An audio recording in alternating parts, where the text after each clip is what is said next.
xibaar yu wér te wóor ca tàng ba abonnez-vous pour ngeen di mën di jot suñuy vidéo.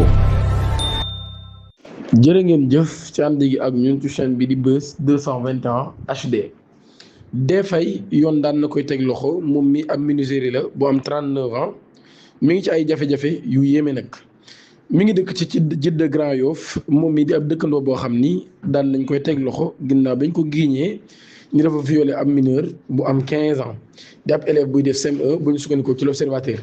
dafa profité ci proximité bi mu am ak famille ndaw si bu ñu sukkandikoo ci même source ba tey moom suspect bi daan na yónni mineur bi ngir mu jëndal ko ay cigarette ginnaaw ba nag ci lañ constaté ci kër gi ni moom mii xale bi nekkatu fi.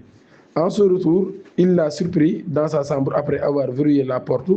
Il l'a contraint à subir une pénétration sexuelle. maanaam bi mu dëppee dafa ko tëj ci néegam ginnaaw ba mu daal di koy forcer ngir daal di séq ak moom.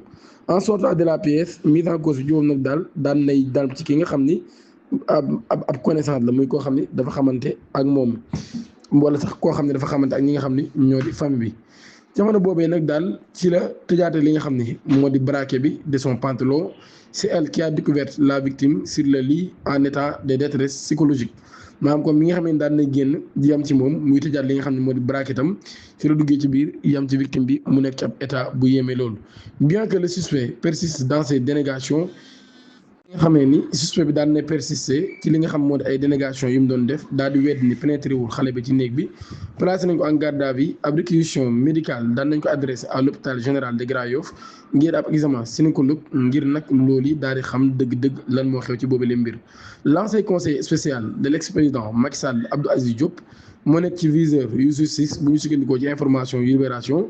Convocation mi ngi am ci division spéciale de la cybersécurité ginnaaw ay kàddu yu mu yëkkati jëmale ko ci premier ministre Ousmane Sonko di ko woowee li nga xam ne moo di mbaam moom ak ñi mu àndal.